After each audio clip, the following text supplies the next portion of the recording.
In the humid dawn of January 22, 1977, the African National Council, ANC, offices in Lusaka, Zambia, hummed with the restrained urgency that had become routine for the Zimbabwe African People's Union, ZAPU, leadership.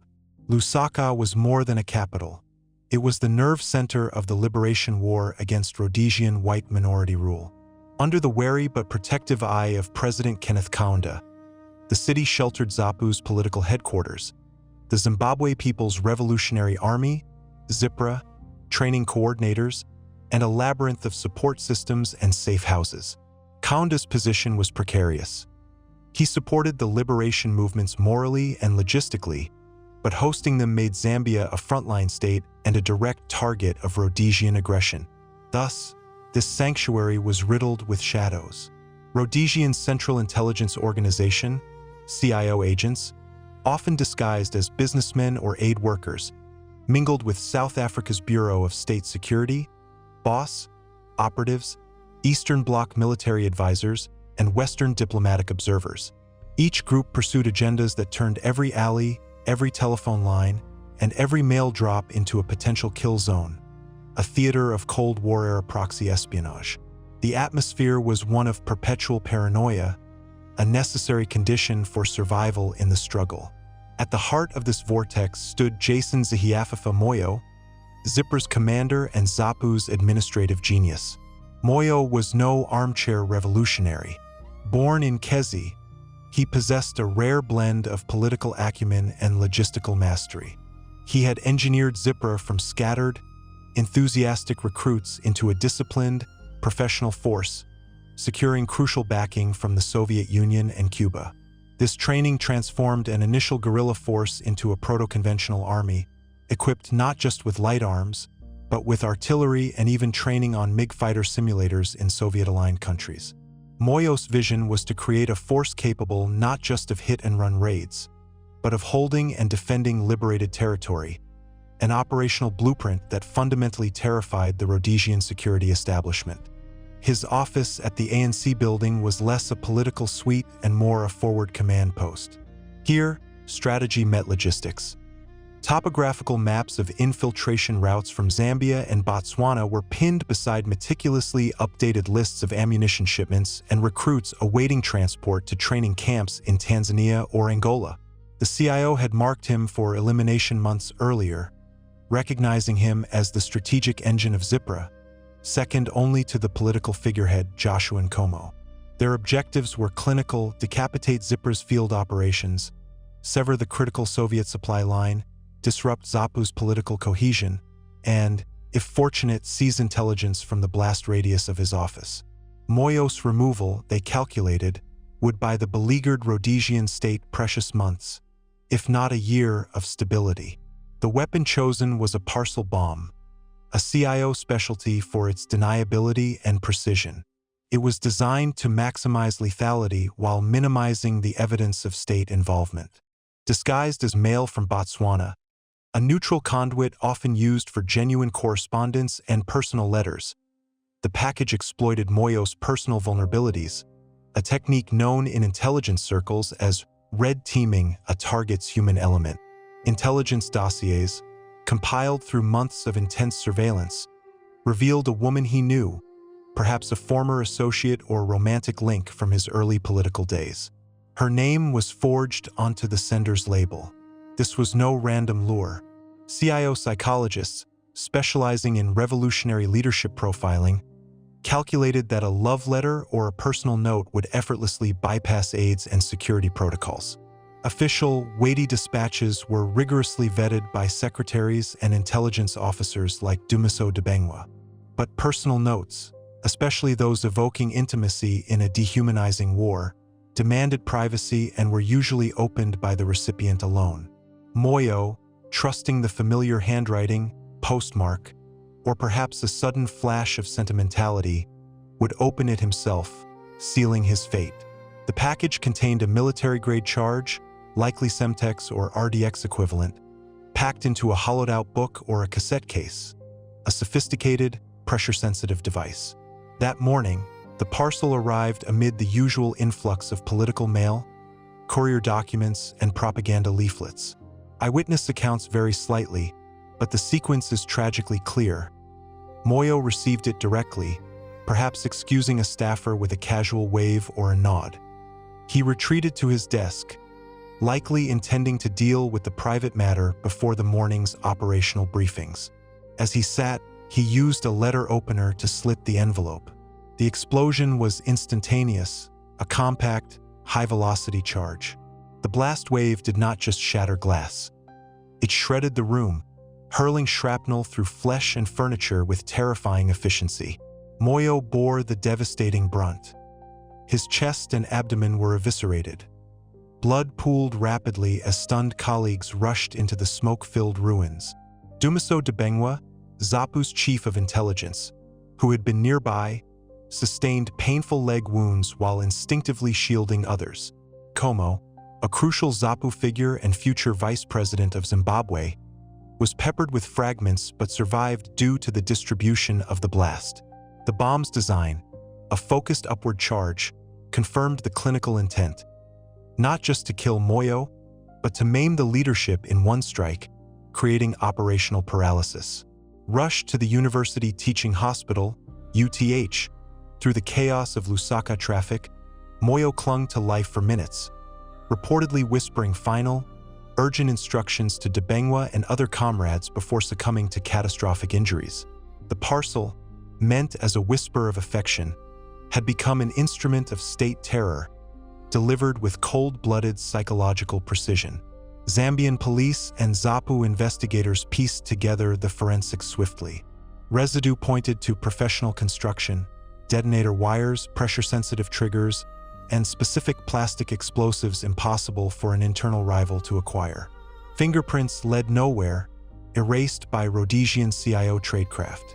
The operation, later confirmed through internal documents and defector testimony to be codenamed Operation Sand, was a masterpiece of deception, blending psychological manipulation with explosive engineering.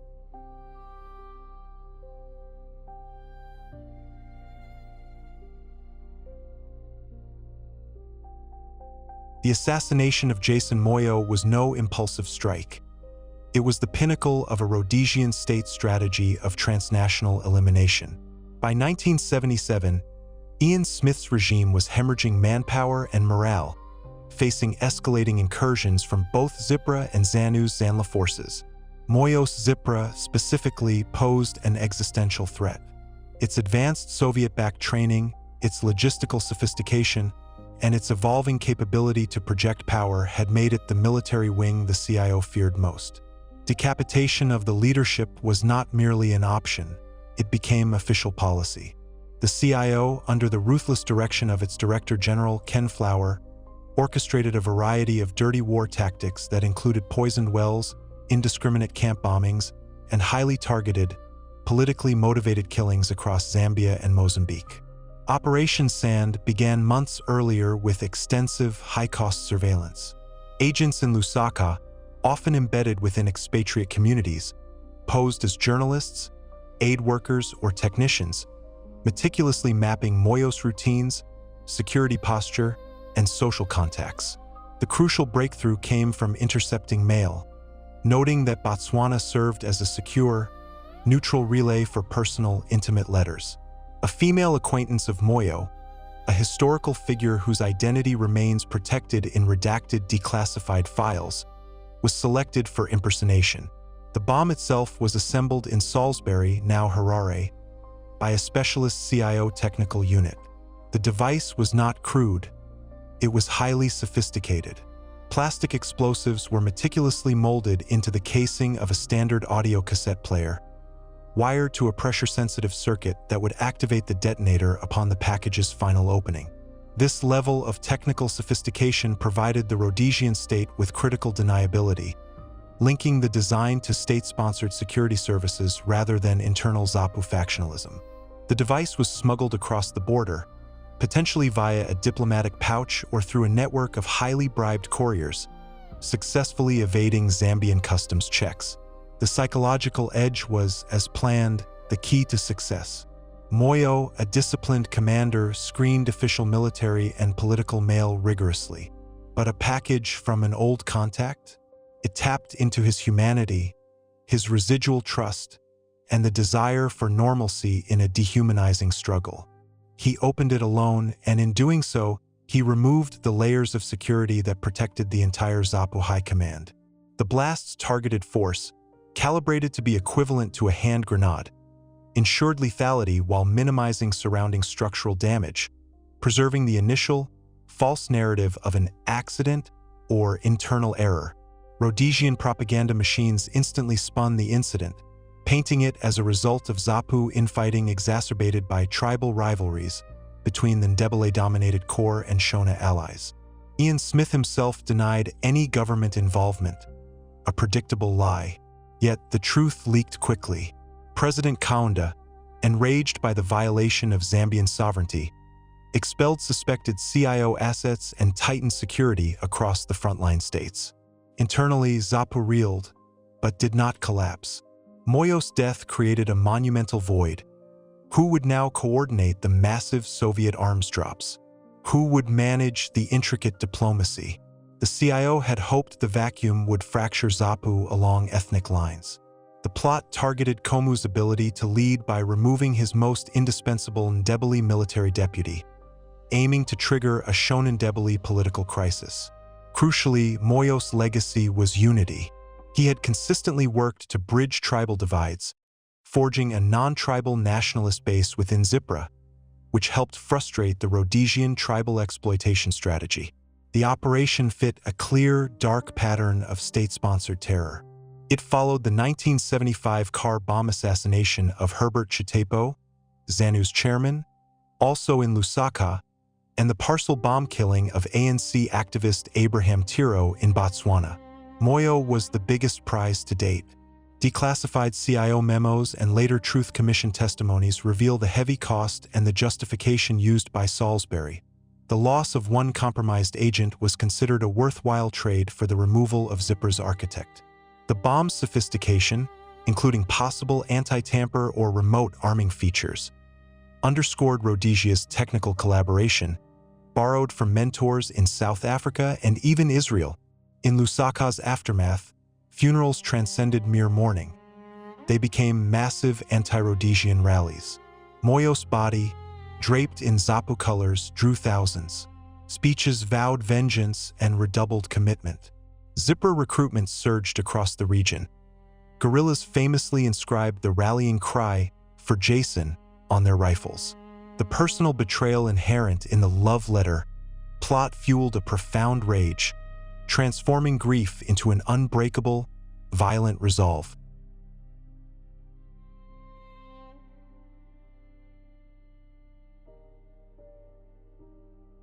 Jason Moyo's death resonated like thunder across the entire Southern African Liberation Front.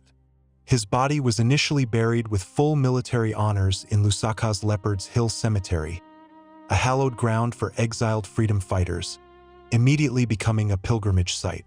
Post-independence, his remains were reinterred at Heroes Acre in Harare in 1980, a final, symbolic act that cemented his status as a national martyr. But in 1977, the immediate vacuum threatened collapse. Joshua Nkomo, who had been released from detention in 1974 and was leading the movement from exile, swiftly moved to delegate authority to a robust collective. Dumiso Debengwa focused on rebuilding the shattered intelligence networks and hardening security. Joseph Msika managed high-level diplomacy. Sizakele mobilized women's units and grassroots support, and Samuel Munodawafa coordinated crucial logistics. Contrary to CIO hopes, the core leadership held firm. Moyo's martyrdom galvanized doubters and fence-sitters. As one ZIPRA fighter summarized the mood, "If they kill our best with letters, we answer with bullets." The attack served as a clear message that the political path was entirely closed, forcing an intensification of the armed struggle. ZIPRA immediately launched Operation Tango, a series of fierce, high-profile cross-border assaults deep into Rhodesia, explicitly dedicated to honoring Moyo's sacrifice. The Soviet Union responded to the attack on its main ally by dramatically doubling shipments of sophisticated weapons and vehicles. Cuban and East German trainers arrived en masse, accelerating the professionalization of the ZAPU units. Rhodesian casualties mounted rapidly, forcing Ian Smith's hand and accelerating his eventual, reluctant willingness to engage in genuine negotiation. Continentally, the assassination unified the frontline states. Kauda's furious denunciation and the subsequent diplomatic push led to a decisive isolation of the Salisbury regime. Even Western powers, who were simultaneously courting Kaunda for access to Zambia's copper reserves, were forced to mute their tacit support for Smith, recognizing the moral and political catastrophe the CIO had created. The full, horrifying details of Operation Sand emerged 2 decades later, in the 1990s, via South African Truth Commission testimonies and disclosures from CIO defectors. The love letter was not just a forged note. It was a cassette tape recorded with the impersonated woman's voice. Moyo would have been listening to a final, intimate message before the pressure of the cassette being removed or the package being fully opened triggered the high-explosive charge. This final act of cruelty, mocking intimacy and trust, epitomized the moral bankruptcy and desperation of the Rhodesian regime. As a martyr, his death became the symbolic moment that demonstrated the regime's complete inability to negotiate in good faith, providing the final, necessary catalyst that unified the liberation movements under the Patriotic Front and accelerated the trajectory toward military victory. Today, Jason Moyo Avenue slices through the heart of Harare. Schools, clinics, and monuments bear his name across the country. His story stands as a profound warning of the depths of intelligence warfare's human cost. A seemingly innocuous letter that killed not just an individual, but was meant to extinguish an entire movement. Yet, by forcing a unity born of shared rage and sorrow, the venomous Valentine failed its ultimate aim. Jason Moyo's blood watered the tree of freedom, and from the ashes of his office, Zimbabwe was born.